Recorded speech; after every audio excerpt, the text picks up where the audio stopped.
Prendre soin des plantes sauvages pour sauver la biodiversité. Voici le combat que mène une personne que je suis très heureux d'accueillir dans ma petite équipe de l'Oasis, Thao Ngo. Diplômée en éco-conception paysagère, cette franco-canadienne d'origine vietnamienne est tout simplement tombée amoureuse du monde végétal. Et c'est justement pour s'investir dans la conservation des fleurs en voie de disparition que Thao a créé en mars 2011 la pépinière Florideo, la première en France à se spécialiser dans la multiplication des fleurs sauvages et locales du Grand Ouest. Alors oui, Thao est un petit bout de femme, mais c'est une grande militante. Autant vous dire qu'au début, on prenait Thao pour une folle. Il est vrai qu'une pépiniériste improvisée qui compte vendre ce que beaucoup appellent encore des mauvaises herbes n'a en effet pas grand-chose à voir avec le modèle économique de la production de fleurs ornementales et horticoles. La bonne nouvelle, c'est que dans la nature aussi, on trouve des fleurs qui sont jolies et qui sentent bon. De plus, toutes ces plantes sauvages et locales sont parfaitement adaptées à leur milieu. Elles sont capables de recréer de vrais écosystèmes, de stabiliser des talus ou des berges, de dépolluer des sols ou des eaux et de proposer du pollen et du nectar à des quantités d'insectes. Et autant vous dire que moi, des insectes ici à l'Oasis, j'en veux un maximum d'espèces. Après plus de 10 ans d'engagement sans compter ses heures pour Florideo, Thao est donc passée du statut de folle dingue à celui d'actrice incontournable dans la renaturation des milieux dans toute la Bretagne et même bien au-delà.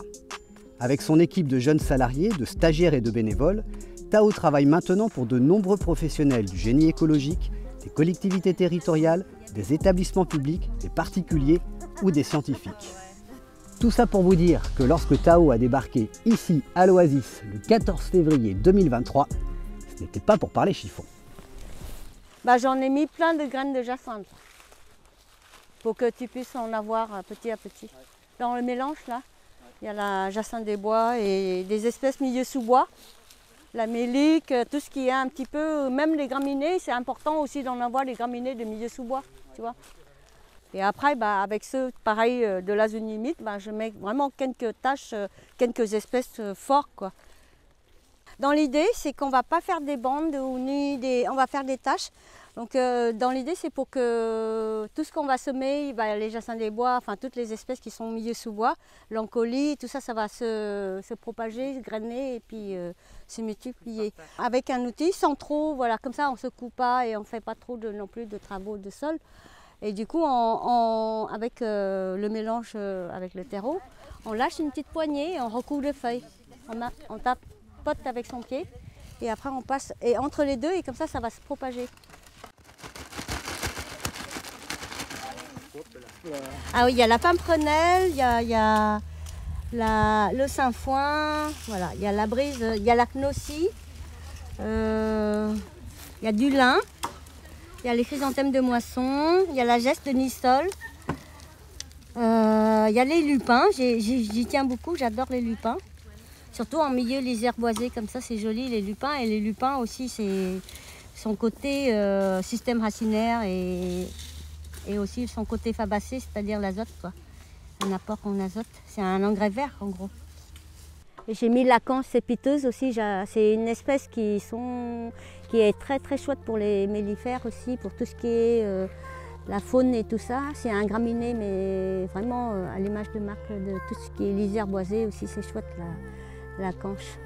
Après, ça va être la surprise au printemps.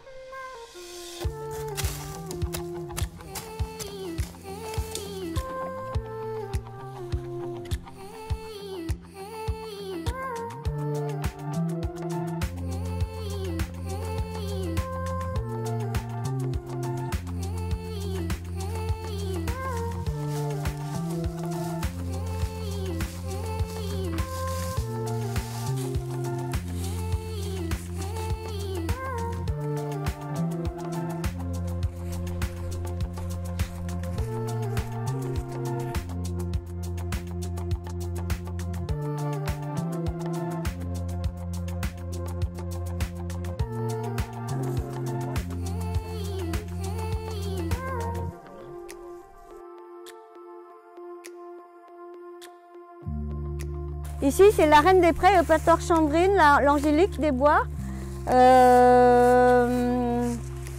la salicaire, la lysimaque. tout ce qui pousse milieu humide, la zone humide. Alors j'aurais pu faire avec les machines, mais j'aime bien travailler au plus proche avec la nature, donc je préfère qu'on fait de cette façon que faire toute une bande comme ça, tu vois. C'est beaucoup moins sympa. Quand la floraison arrive, elle fait des petites taches, c'est beaucoup plus chouette. Après, les vrais pros, les vrais agriculteurs vont me dire mais qu'est-ce qu'elle nous bine à la main comme ça là. Un coup de tracteur, un coup de machine à semer, c'est bon.